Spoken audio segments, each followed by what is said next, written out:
ಜೈ ಶ್ರೀರಾಮ್. ಎಲ್ರಿಗೂ ನಮಸ್ಕಾರ. ನಾನು ರವಿಕುಮಾರ್ ಎಂ ಗೌಡ ಮಾತನಾಡ್ತಾ ಇರೋದು ತಲಗಟ್ಪುರ ವಾಜರಳ್ಳಿಯಿಂದ ಕನಕಪುರ ಮುಖ್ಯ ರಸ್ತೆ.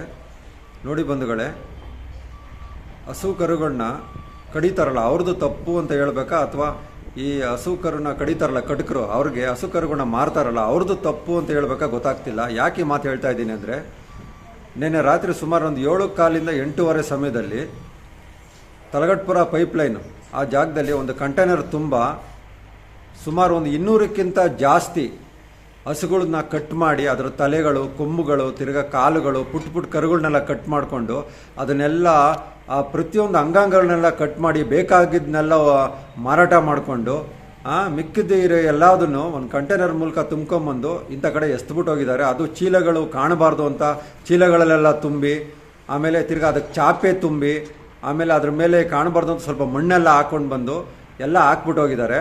ಇವತ್ತು ಬೆಳಗ್ಗೆ 6:15 ಸಮಯದಲ್ಲಿ ಒಬ್ಬ ನಮ್ಮ ಹಂಸ ರವಿಕುಮಾರ್ ಅವರ ಸ್ಟೂಡೆಂಟಿಂದ ನಮಗೆ ವಿಷಯ ಗೊತ್ತಾಯಿತು. ಈ ಅವರೊಂದು ಸಣ್ಣ ಕರು ಕಳೆದೋಗಿದೆ ಅಂತ ಅವನು ಹುಡುಕಬೇಕಾದ್ರೆ ಇಂಥ ಜಾಗದಲ್ಲಿ ಅವನು ಒಂದು ಹಸುದು ತಲೆ ನೋಡಿ ಭಯ ಪಟ್ಕೊಂಡು ಇಮಿಡಿಯೇಟ್ ನನಗೆ ಫೋನ್ ಮಾಡ್ದ. ನಾವು ತಕ್ಷಣ ಆ ಜಾಗಕ್ಕೆ ಹೋದ್ವಿ ಒಂದು 6:45 7 ಗಂಟೆಗೆ. ಆಮೇಲೆ ಅದನ್ನೆಲ್ಲ ನೋಡಿ ನಾನು ಫೇಸ್ಬುಕ್ ಮತ್ತು ಇನ್ಸ್ಟಾಗ್ರಾಮ್ ಯೂಟ್ಯೂಬಲ್ಲೆಲ್ಲ ಶೇರ್ ಮಾಡಿದ್ದೀನಿ. ಮತ್ತು ಇಮಿಡಿಯೇಟು ಪೊಲೀಸ್ ಅವ್ರಿಗೆ ಫೋನ್ ಮಾಡಿದ್ವಿ, 112ಗೆ ಫೋನ್ ಮಾಡಿ ಹಂಸ ಮೇಡಮ್ ಅವರು ತಕ್ಷಣ ಒಂದು 20 ನಿಮಿಷದಲ್ಲಿ ತಲಗಟ್ಪುರ ಪೊಲೀಸ್ ಸ್ಟೇಷನ್ ಠಾಣೆಯವರು ಬಂದರು, ತಿರ್ಗಾ ಹೊಯ್ಸಳದವ್ರು ಕೂಡ ಬಂದರು.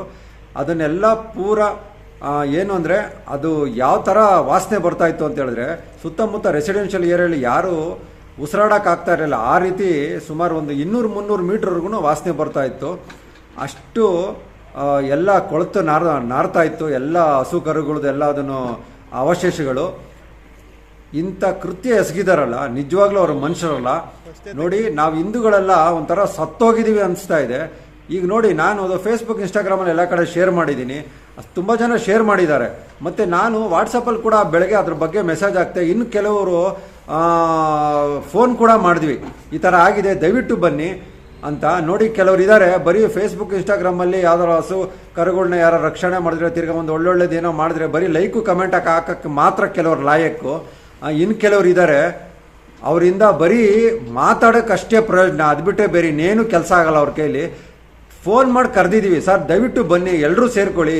ಯಾಕೆಂದರೆ ನಾವೆಲ್ಲ ಒಂದು ಹಿಂದೂ ಧರ್ಮನ ಪರಿಪಾಲನೆ ಮಾಡ್ತಾ ಇರೋವಂಥವ್ರು.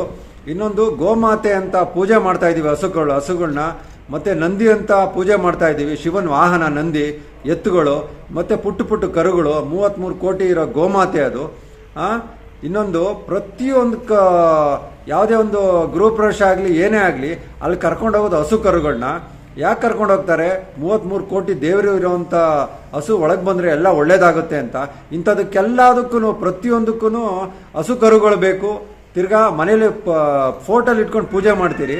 ಇಂಥ ವಿಷಯ ಬಂದಾಗ ದಯವಿಟ್ಟು ಎಲ್ಲರೂ ಸೇರ್ಕೋಬೇಕು. ನೋಡಿ, ಅಲ್ಲಿ ಸುಮಾರು ಒಂದು 200ಕ್ಕಿಂತ ಜಾಸ್ತಿ ಅಂದ್ಕೊಳ್ಳಿ ಅಷ್ಟು ಹಸು ಪುಟ್ಟ ಕರು ಅವಶೇಷಗಳನ್ನೆಲ್ಲ ಕಟ್ ಮಾಡ್ಕೊಂಬಂದು ತುಂಬಿ ಅಲ್ಲಿ ಅಂಥ ಟೈಮಲ್ಲಿ ತಂದು ಹಾಕ್ಬಿಟ್ಟು ಹೋಗಿದ್ದಾರೆ. ನಾವು ನೋಡಿ ಕಂಪ್ಲೇಂಟ್ ಮಾಡಿದ್ವಿ. ಆಮೇಲೆ ತಿರ್ಗಾ ಪೊಲೀಸ್ ಸ್ಟೇಷನ್ ಅವ್ರು ಕೂಡ ಇಮಿಡಿಯೇಟ್ ಫೋನ್ ಮಾಡಿದ ತಕ್ಷಣ ಬಂದರು.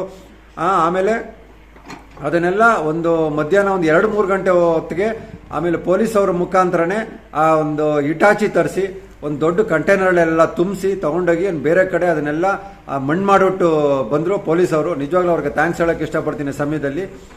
ಮುಖ್ಯವಾಗಿ ನಾನು ಹೇಳೋದೇನು ಅಂತ ಹೇಳಿದ್ರೆ, ಹಸು ಕರುಗಳು ಯಾರ್ಯಾರು ಸಾಕಿರ್ತೀರಿ ದಯವಿಟ್ಟು ಅರ್ಥ ಮಾಡ್ಕೊಳ್ಳಿ. ನಾನು ಇದು ಒಂದು 3 ವರ್ಷಕ್ಕೆ ಮುಂಚೆ ನಾನು ಒಂದು ಅವೇರ್ನೆಸ್ ಕೊಟ್ಟಿದ್ದೆ. ನಾನು ಒಂದು ಊರಿನಲ್ಲಿ ಅವರು ಮೊನ್ನೆ ನಮ್ಮ ಮನೆಗೆ ಬಂದಿದ್ರು. ನಿಜವಾಗ್ಲೂ ಖುಷಿ ಆಯ್ತು ಅವ್ರ ಮಾತು ಕೇಳಿ. ಅವರಂದ್ರು, ಎಷ್ಟೇ ಕಷ್ಟ ಆದರೂ ಪರವಾಗಿಲ್ಲ, ಏನೇ ತೊಂದರೆ ಆದರೂ ಪರವಾಗಿಲ್ಲ, ನೀವು ಬಂದು ಹಣ ಅವತ್ತೆಲ್ಲ ಕೆಲಸ ಮಾಡಿ ಮುಗಿಸ್ಕೊಟ್ಟು ಹಸುಗೆಲ್ಲ ಟ್ರೀಟ್ಮೆಂಟ್ ಮಾಡಿಸ್ಬಿಟ್ಟು ಹೋದ್ರಿ. ಅದೇ ಕಾರಣಕ್ಕೋಸ್ಕರ ಈ ಕೆಲವರು ಎಷ್ಟೋ ಜನ ಹಸುಗಳು ಬಡಕಲಾಯ್ತು, ಅದು ಇವಾಗ ಕೆಲಸ ಮಾಡ್ತಾ ಇಲ್ಲ, ತಿರ್ಗಿ ಹಾಲು ಕೊಡ್ತಾ ಇಲ್ಲ ಅಂತ ಹೇಳಿದ್ರೆ ಅದನ್ನು ತಗೊಂಡೋಗಿ ಅಂತಾನೆ ಕೆಲವರು ದಳ್ಳಾಳಿಗಳಿರ್ತಾರೆ. ಅಂಥವರೆಲ್ಲ ಮನೆ ಹತ್ರ ಬರ್ಬೇಕಾದ್ರೆ ಕೆಲವರು ನಮ್ಮ ಊರೆಲ್ಲ ಹಸುಗಳು ಕೊಡ್ತಾ ಇದ್ರು. ಆದರೆ ಇವಾಗ ಅದನ್ನು ಕೊಡೋದು ನಿಲ್ಲಿಸ್ಬಿಟ್ಟಿದ್ದಾರೆ ನೀವು ಬಂದು ಹೇಳಿದ್ಮೇಲೆ ಅಂತ ಹೇಳಿದ್ರು. ತುಂಬ ಖುಷಿ ಆಯಿತು. ನಾನು ನೋಡಿ ಕೆಲವು ಕಡೆ ಹಾವುಗಳ ರಕ್ಷಣೆ ಮಾಡೋಕೆ ಹೋಗ್ತಾ ಇರ್ತೀನಿ, ಇನ್ನಿತರ ಪ್ರಾಣಿಗಳ ರಕ್ಷಣೆ ಮಾಡಬೇಕಾದ್ರೆ ಎಲ್ಲ ಕಡೆ ಹೋಗ್ತಾ ಇರ್ತೀನಿ. ಪ್ರಾಣಿಗಳ ಬಗ್ಗೆ ಒಂದು ಅವೇರ್ನೆಸ್ ಜಾಗೃತಿ ಮೂಡಿಸುವಂಥ ಕೆಲಸ ಮಾಡ್ತಾ ಇರ್ತೀನಿ. ಅದ್ರ ಬಗ್ಗೆ ಒಂದು ಜಾಗೃತಿ ಮೂಡಿಸುವಂಥ ಮೆಸೇಜ್ ಕೊಡ್ತಾ ಇರ್ತೀನಿ. ಈಗೂ ನೋಡಿ ಅದೇ ವಿಷಯವಾಗಿ ನಾನು ಜಾಗೃತಿ ಮೂಡಿಸುವಂಥ ಮೆಸೇಜ್ ಕೊಡ್ತಾ ಇದ್ದೀನಿ. ದಯವಿಟ್ಟು ಯಾರ್ಯಾರು ಹಸು ಕರುಗಳನ್ನ ಸಾಕಿದ್ದೀರಿ, ರೈತರು ಇರ್ಬೋದು, ತಿರ್ಗಾ ಸಿಟಿಯಲ್ಲಿ ಇರ್ಬೋದು, ತುಂಬ ಜನ ಹಸು ಕರುಗಳನ್ನ ಸಾಕಿದ್ದೀರಿ, ಅರ್ಥ ಮಾಡ್ಕೊಳ್ಳಿ. ಹಾಲು ಕೊಡೋವರೆಗೂ ಮಾತ್ರ ಅದನ್ನು ಉಪಯೋಗಿಸ್ಕೊಂಡು ಆಮೇಲೆ ಅದನ್ನ ಮಾರಬೇಡಿ, ಮಾರಾಟ ಮಾಡಬೇಡಿ. ಯಾಕಂದ್ರೆ ಅವ್ರು ಅದನ್ನು ತಗೊಂಡೋಗಿ ಸಾಕ್ತೀನಿ ಅಂತ ತಗೊಂಡೋಗ್ತಾರೆ, ಇಲ್ಲ ಬೇರೆಯವ್ರು ಕೊಡ್ತೀನಿ ಅಂತ ತಗೊಂಡೋಗ್ತಾರೆ. ದಯವಿಟ್ಟು ಅರ್ಥ ಮಾಡ್ಕೊಳ್ಳಿ. ಅವರು ಸಾಕೋದಕ್ಕಾಗ್ಲಿ ಬೇರೆಯವ್ರು ಕೊಡೋದಕ್ಕಾಗ್ಲಿ ಅದನ್ನು ತಗೊಂಡೋಗಲ್ಲ ನಿಮ್ಮ ಹತ್ರದಿಂದ, ಅದನ್ನ ಕಟಕರಿಗೆ ಮಾರ್ತಾರೆ. ಅರ್ಥ ಮಾಡ್ಕೊಳ್ಳಿ. ಹಾಗಾಗಿ ಇರೋವರೆಗೂ ದಯವಿಟ್ಟು ಚೆನ್ನಾಗಿ ನೋಡ್ಕೊಳ್ಳಿ. ಅದರಿಂದ ಎಷ್ಟೊಂದು ಫಲ ಅನುಭವಿಸಿರ್ತೀರಿ. ಒಂದು ಕಾಮಧೇನುವಿಂದ, ಹಾಲಿಂದ ಹಿಡಿದು, ಸಗಣಿಯಿಂದ ಹಿಡಿದು ಪ್ರತಿಯೊಂದ್ರೂ ಮನುಷ್ಯಂಗೆ ಎಷ್ಟು ಉಪಯೋಗ ಆಗಿದೆ ಅಂದರೆ, ಮನುಷ್ಯನಿಂದ ಅದಕ್ಕೇನು ಉಪಯೋಗ ಇಲ್ಲ. ಅರ್ಥ ಮಾಡ್ಕೊಳ್ಳಿ. ಈ ಹಸುವಿಂದ ಪ್ರತಿಯೊಂದು ಉಪಯೋಗ ಇದೆ. ಮನುಷ್ಯ ಅದನ್ನೆಲ್ಲ ಉಪಯೋಗ ಪಡ್ಕೊಂಡು ಅದು ಅಕಸ್ಮಾತ್ ಒಂದು ಏಜ್ ಆದ್ಮೇಲೆ ಅದೇನೋ ತೀರೋಗುತ್ತೆ ಅಂದರೆ, ಆ ತೀರೋದ್ಮೇಲೆ ಅದನ್ನು ನಮ್ಮ ಸಂಪ್ರದಾಯ ಪ್ರಕಾರ ಏನು ಮಾಡಬೇಕು, ನಮ್ಮ ಧರ್ಮದಿಂದ ಅದನ್ನು ಆ ರೀತಿ ಮಾಡಿ ಮಣ್ಣು ಮಾಡಿಬಿಡಿ. ದಯವಿಟ್ಟು ಕಟಕರಿಗೆ ಕೊಡಬೇಡಿ. ಮುಖ್ಯವಾಗಿ ನಾನು ಹಸು ಸಾಕಿರೋರವ್ರಿಗೆ, ಎಮ್ಮೆ ಸಾಕಿರೋರಿಗೆ, ಕರುಗಳು, ಓರಿಗಳು ಸಾಕಿರೋರಿಗೆ ನಾನು ಮನವಿ ಮಾಡ್ತಾ ಇದ್ದೀನಿ. ಮತ್ತು ಇನ್ನೊಂದು ಮುಖ್ಯವಾದ ವಿಷಯ ಏನು ಅಂದರೆ, ಸಂತೆಗಳು. ಈ ಸಂತೆಗಳಲ್ಲೆಲ್ಲ ಒಳ್ಳೆ ಓರಿ ಸಿಕ್ಕತ್ತಪ್ಪ, ಒಳ್ಳೆ ಹಸು ಸಿಕ್ಕತ್ತಪ್ಪ ಅಂತ ತಗೊಂಡು ಬರಕ್ಕೆ ಹೋಗ್ತಾರೆ. ಎಷ್ಟೋ ಜನ ತಗೊಂಡು ಬರ್ತಾರೆ, ಎಷ್ಟೋ ಜನ ಅದನ್ನು ಮಾರಾಟ ಮಾಡ್ತಾರೆ. ಮುಖ್ಯವಾಗಿ ನಾನು ಮಾರಾಟ ಮಾರೋರಿಗೆ ನಾನು ಹೇಳ್ತಾ ಇರೋದು, ಯಾರು ಹಸು ಕರುಗಳ ಬಗ್ಗೆ, ಪ್ರಾಣಿಗಳ ಬಗ್ಗೆ ಪ್ರೀತಿ ಇರ್ತಾರೆ ಅಂಥವ್ರಿಗೆ ದಯವಿಟ್ಟು ಮಾರಾಟ ಮಾಡಿ. ಯಾರೋ ಬಂದು ಎಷ್ಟೋ ಒಂದು ರೇಟ್ಗೆ ಚೌಕಾಸಿ ಮಾಡಿ ತಗೊಂಡೋಗ್ಬಿಡ್ತಾರೆ. ನಮ್ದು ಏನಪ್ಪ ನಾವು ತಂದಿದ್ದೀವಿ, ನಾವು ಮಾರಾಟ ಮಾಡಿದ್ರೆ ಸಾಕು ಅಂತ ದುಡ್ಡುಗೋಸ್ಕರ ದಯವಿಟ್ಟು ಮಾರಬೇಡಿ. ನೀವು ಸಾಕ್ಸಲು ಇರ್ತೀರಿ ಅದನ್ನ ತಗೊಂಡೋಗೋರು ಎಂಥವ್ರು ಅಂತ ದಯವಿಟ್ಟು ನೋಡಿ. ಮುಖ್ಯವಾಗಿ ನಿಮ್ಗೆ ಗೊತ್ತಿದೆ, ನಾನು ಹೇಳೋಕ್ಕೋಗಲ್ಲ, ಹಸುಗಳು ತಗೊಂಡೋಗಕ್ಕೆ ಯಾರು ಬರ್ತಾರೆ ಅಂತ ದಳ್ಳಾಳಿಗಳು ಅಂಥವ್ರು ದಯವಿಟ್ಟು ಹಸು ಕರುಗಳು ಕೊಡಬೇಡಿ. ಅವ್ರಿಗೆ ಅದ್ರ ಬಗ್ಗೆ, ಅದ್ರ ನೋವು, ಅದ್ರ ಪ್ರೀತಿ, ತಿರ್ಗಾ ಅದ್ರ ಜೀವದ ಬೆಲೆ ಗೊತ್ತಿಲ್ಲ ಅವ್ರಿಗೆ ಗೊತ್ತಿರೋದಂತೆ ಅದನ್ನು ಕಡಿಬೇಕು, ತಿನ್ನಬೇಕು ಅಂತ. ನಮ್ಮ ಹಿಂದೂ ಧರ್ಮದವರು ನೋಡಿ, ನಮ್ಮ ಭಾರತ ದೇಶಕ್ಕೆ ಇಡೀ ವಿಶ್ವದಲ್ಲಿ ನಮಗೆ ಹಿಂದೂ ಧರ್ಮದವ್ರಿಗೆ ಇರೋದು ಒಂದೇ ಭಾರತ ದೇಶ. ಅಲ್ಲಿ ನಾವು ಹಿಂದೂ ಧರ್ಮನ ಉಳಿಸ್ಬೇಕು, ಪಾಲನೆ ಮಾಡಬೇಕು. ಹಾಗಾಗಿ 33 ಕೋಟಿ ಇರೋ ಹಸುನ ನಾವೆಲ್ಲರೂ ರಕ್ಷಣೆ ಮಾಡಬೇಕು, ನಂದಿನೂ ರಕ್ಷಣೆ ಮಾಡಬೇಕು.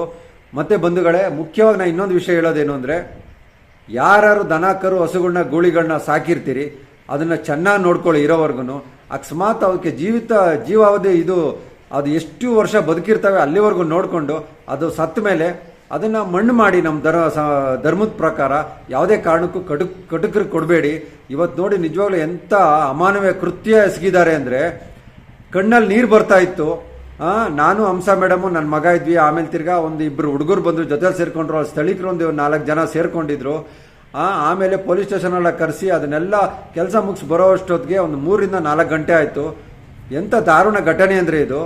ಇಂಥ ಕೆಲಸ ನಿಮ್ಮ ಏರಿಯಾಗಳಲ್ಲಿ ನಡೆಯುತ್ತೆ. ಮತ್ತೆ ನೋಡಿ, ಇವತ್ತು ನಮ್ಮ BMP ಕೃಷ್ಣಪ್ಪ ಅವರು ಇನ್ನೊಂದು ವಿಡಿಯೋ ತೋರಿಸಿದ್ರು. ನಮ್ಮ ಎಮ್ಗೆಪುರ ವಾರ್ಡ್ಗೆ ಸಂಬಂಧಪಟ್ಟ BMP ಕೃಷ್ಣಪ್ಪ ಅವರು ಕೆಂಗೇರಿ ಮೇನ್ ರೋಡಲ್ಲಿ ಕೂಡ ಈ ಕೆಲವು ಹಸುಗಳನ್ನೆಲ್ಲ ಮೂಟೆ ಎಲ್ಲ ತಂದು ಹಾಕಿದ್ದಾರೆ ಅಂತ. ಮೊನ್ನೆ ನೋಡಿ 2-3 ದಿವಸದಲ್ಲಿ ಬಕ್ರೀದಿತ್ತು. ಆ ಸಮಯದಲ್ಲಿ ಆಗಿರುವಂಥ ಘಟನೆ. ದಯವಿಟ್ಟು ಈ ಕಟಕರ ಕೈಗೆ ಹಸು ಕರು ಗೂಳಿಗಳು ನಂದಿಗಳನ್ನ ಸಿಗಬಾರ್ದು. ಆ ರೀತಿ ಮಾಡಿದ್ರೆ ಇವ್ರು ತಿಪ್ಪುರ್ಲಾಗ ಹಾಕಿದ್ರು, ತಲೆ ಕೆಳಗ ಕಾಲ್ ಮೇಲೆ ಎತ್ತಿದ್ರು, ಇವ್ರಿಗೆ ಹಸು ಕರುಗಳು ಸಿಗಲ್ಲ. ಅದು ನಮ್ಮಿಂದ ಆಗ್ತಾ ಇರೋ ತಪ್ಪು. ಅಂಥವ್ರ ಕೈಗೆ ಯಾವುದೇ ಕಾರಣಕ್ಕೂ ಯಾವ ಹಸು ಕರುಗಳು ಸಿಗಬಾರ್ದು. ಆ ರೀತಿ ನೋಡ್ಕೋಬೇಕು. ದಯವಿಟ್ಟು ಇದೊಂದು ಜಾಗೃತಿ ಮೂಡಿಸ್ಬೇಕು ಅಂತ ಪ್ರತಿಯೊಬ್ಬರಲ್ಲೂ ಮನವಿ ಮಾಡ್ತಾ ಇದ್ದೀನಿ. ನೋಡಿ, ನಾನೊಬ್ಬ ಪರಿಸರ ಪ್ರಾಣಿ ಪಕ್ಷಿ ಪ್ರೇಮಿ. ಸಾವಿರಾರು ಎಲ್ಲ ಬಗ್ಗೆ ಹಾವುಗಳನ್ನ ರಕ್ಷಣೆ ಮಾಡ್ತಾ ಬರ್ತಾ ಇದ್ದೀನಿ, ಎಲ್ಲ ಬಗ್ಗೆ ಪ್ರಾಣಿಗಳ ರಕ್ಷಣೆ ಮಾಡ್ತಾ ಬರ್ತಿದ್ದೀವಿ. ಇದು ಒಂದು ಅವೇರ್ನೆಸ್ ಅಂತ ತಿಳ್ಕೊಳ್ಳಿ. ಪ್ರತಿಯೊಬ್ಬರು ನಾನು ಹೇಳ್ದಂಗೆ 4 ಜನಕ್ಕೆ ಈ ವಿಷಯಗಳನ್ನ ಹೇಳಿದ್ರೆ ಎಷ್ಟೋ ಪ್ರಾಣಿಗಳು ಉಳಿಯುತ್ತೆ. ಮುಖ್ಯವಾಗಿ ಬೆರಳೆಣಿಕೆಯಷ್ಟು ಕಾಣ್ತಾ ಇರೋ ಹಸುಗಳು ಕೂಡ ಉಳ್ಕೋತವೆ.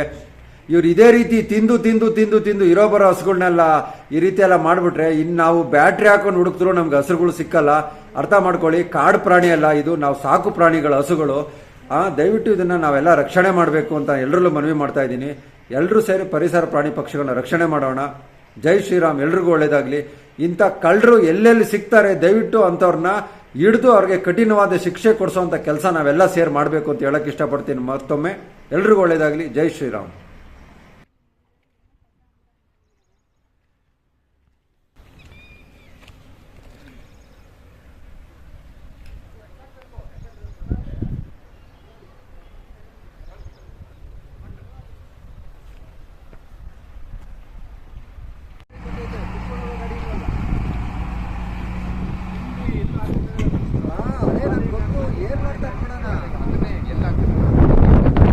ನಾವು ಅದೇನೆ